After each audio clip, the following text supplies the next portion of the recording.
Shalom, salam sejahtera dalam kasih Tuhan Yesus Kristus. Terima kasih kepada Tuhan Yesus yang telah memberikan kesempatan kepada saya, kehidupan yang Tuhan berikan, dan kehidupan yang Tuhan berikan itu tidak boleh disia-siakan. Muliakan Tuhan dengan hidup kita. Puji nama Tuhan. Saudaraku, terima kasih kepada para penatua yang telah memberikan kesempatan kepada saya melalui Bapak Budiman. Jadi Pak Budiman ini dulu teman main saya waktu masih muda. Ya, sebelum saya menikah, sebelum dia menikah, tapi kami nggak sempat pacaran karena saya lebih tua dari dia dan dia punya pacar yang cantik sekali, Ibu Feni. Kami sama-sama melayani pada waktu itu dan puji Tuhan sampai hari ini kami masih bisa berjumpa dan bisa jadi sama-sama rekan sepelayanan. Ya, puji nama Tuhan. Terima kasih kepada Bapak Budiman.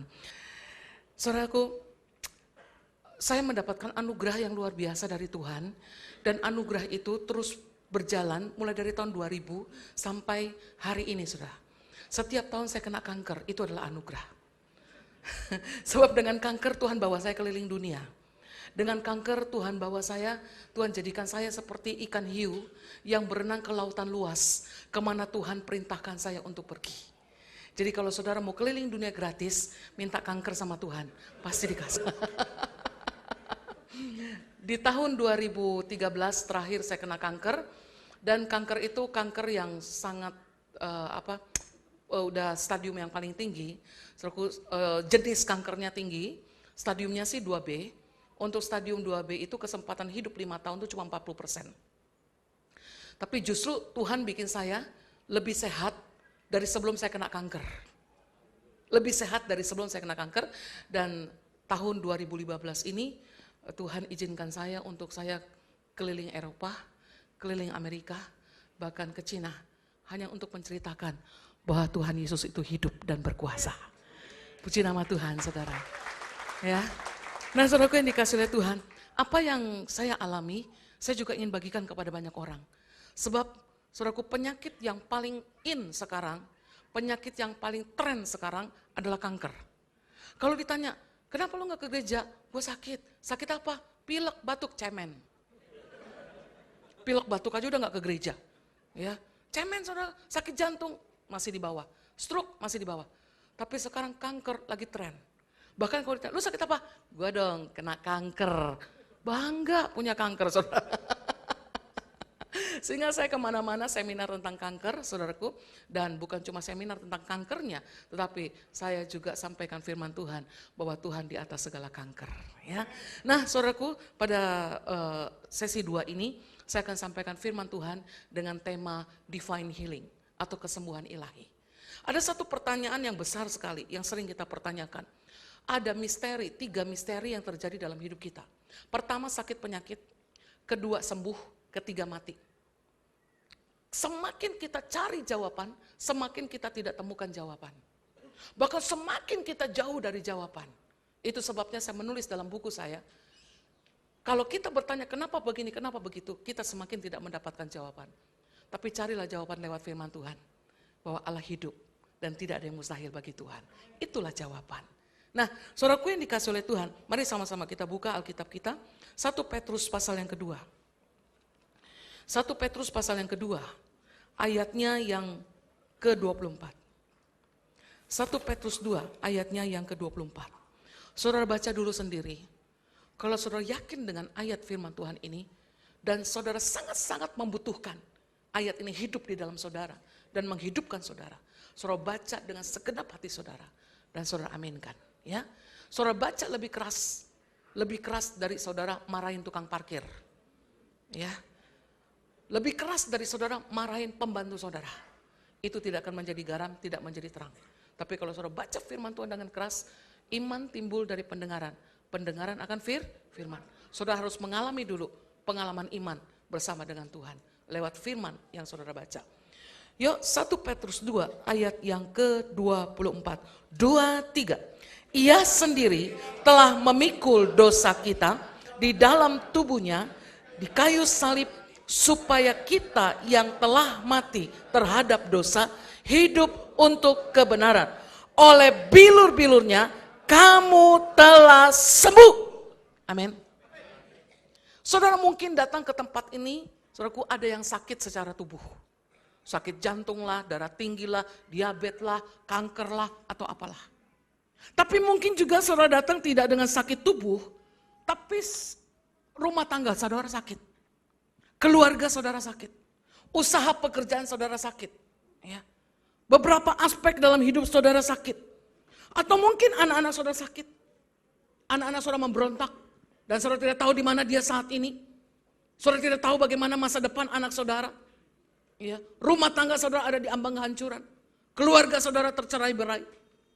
Atau mungkin saudara datang dalam keadaan sakit secara rohani. Tidak ada gairah untuk baca firman. Tidak ada gairah untuk berdoa. Tidak on fire dengan Tuhan. Tidak semangat di dalam Tuhan. Saudara datang ke gereja karena rutinitas saudara sebagai seorang Kristen.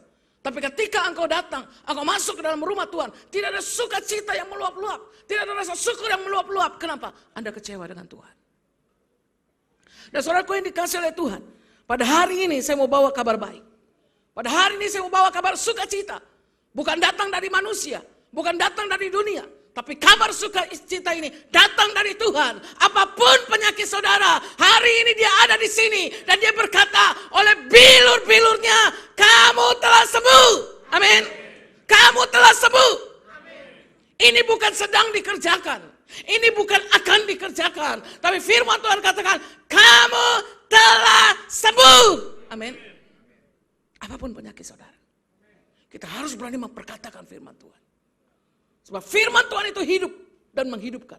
Bahkan dikatakan bahwa Injil adalah kekuatan Allah. Dan bukan cuma memberi kekuatan, tetapi menyelamatkan. Menyelamatkan hidup saudara, menyelamatkan rumah tangga saudara, menyelamatkan keluarga saudara. Bahkan keselamatan itu diberikan. Bukan cuma di dunia, tapi keselamatan sampai pada hidup dalam kekekalan. Bersama dengan Bapa di surga.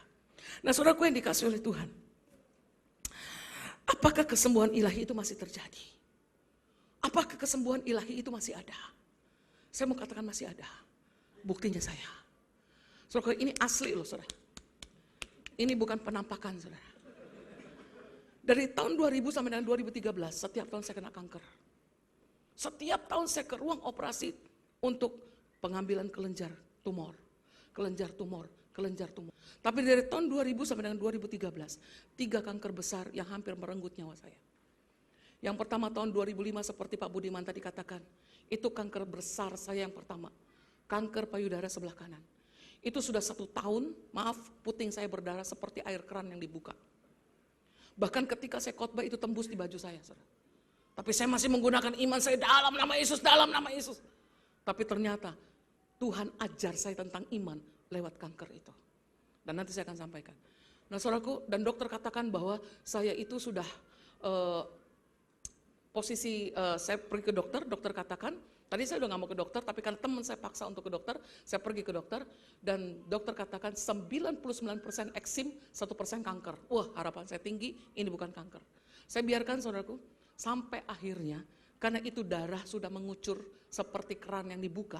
Akhirnya saudaraku diperiksa, sebelum dokter suruh biopsi, sebelum dibiopsi, di USG dulu, dan dokter USG katakan, Bu, kapan ibu operasi? Saya katakan saya nggak operasi, saya cuma disuruh biopsi. Dia bilang ini, Bu, ini jelas, ini sudah kanker. Ada 3 kanker cukup besar, posisi jam 12, jam 9, dan jam 6. Kanker itu punya link, bukan cuma gereja punya link, kanker juga punya link. Jadi kanker saya linknya, yang satu ke otak, yang jam 12, yang jam 6, indung telur, rahim dan ginjal, dan yang jam 6 itu samping, bisa ke paru-paru, bisa kemana-mana, begitu. Jadi link kanker itu seperti itu saudaraku. Dan dokter katakan, saya dioperasi, diambil, kemudian dokter katakan 2 kali paket kemo, 1 kali paket 6, jadi 2 kali 12. Sudah dibuat perencanaannya saudaraku, tetapi saya harus karena 3 kanker itu sudah diambil, dan hasilnya ganas, dan dokter katakan payudara saya harus diambil. Nah ketika payudara saya diambil itu saudaraku luar biasa. Dan perkataan firman itu luar biasa. Ya, akhirnya saudaraku mujizat itu terjadi, dokter katakan saya tidak perlu dikemo. Kenapa? 10 kelenjar getah bening saya diambil. Ternyata tidak ada satupun kelenjar getah bening ada penyebaran kanker. Clean. Akhirnya 2005 saya tidak perlu dikemo. Saudaraku yang dikasih oleh Tuhan, padahal vonis dokter itu sudah menakutkan sama sekali. Kalau udah kena otak, udahlah saudara. Udah tinggal tunggu hitungan waktu saja.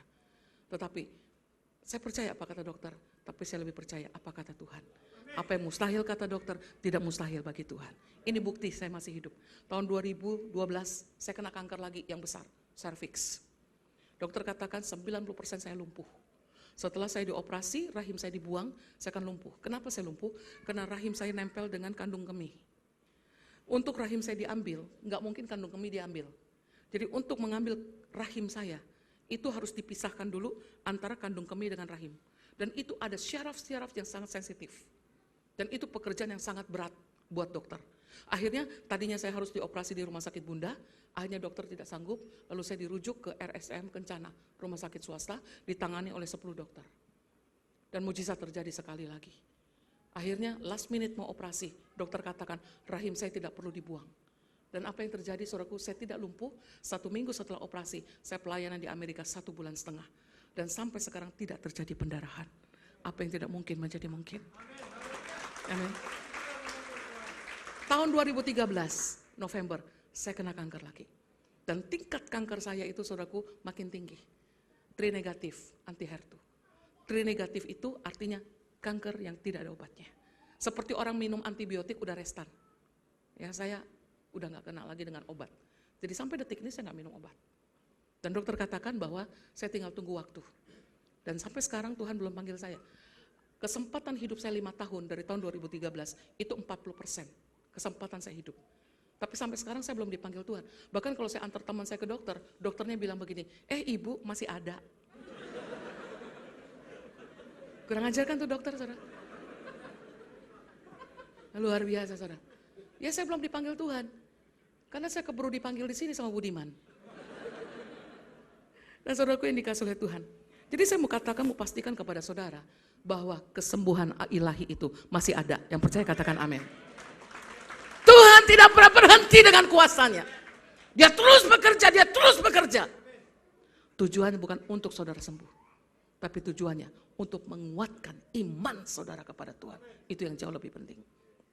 Nah, saudaraku yang dikasih oleh Tuhan, bagaimana kalau kita percaya bahwa kesembuhan ilahi itu masih ada?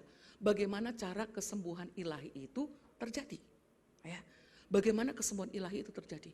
Saudaraku, kesembuhan ilahi terjadi dengan 2 cara.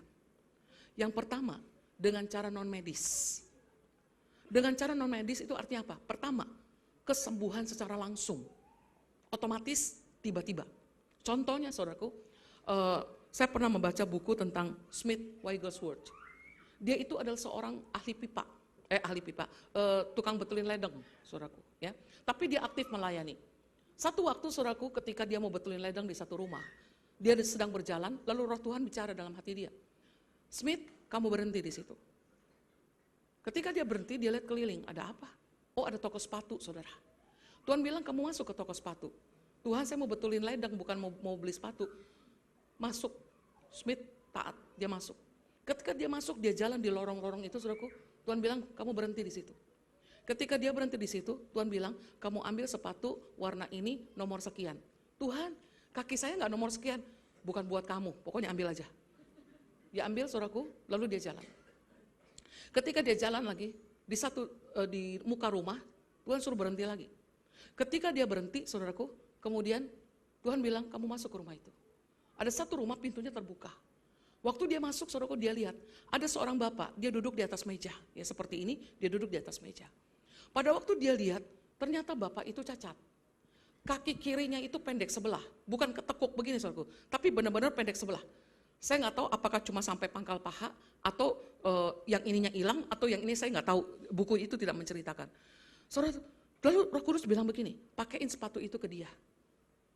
Lalu suruh dia turun dan suruh dia berjalan. Waduh, ini Tuhan ini bercanda ini. Tuhan kakinya nggak bengkok, kakinya benar-benar pendek sebelah gitu loh. Tuhan bilang pakaiin sepatunya, suruh dia turun dan suruh dia berjalan. Wah, dia siap mati, saudaraku.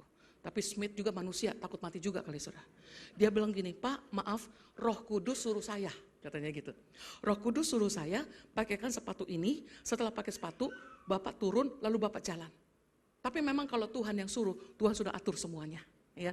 Ketika sepatu itu dipakein, saudaraku, ya, Smith berdoa, dalam nama Yesus, turun dan berjalan.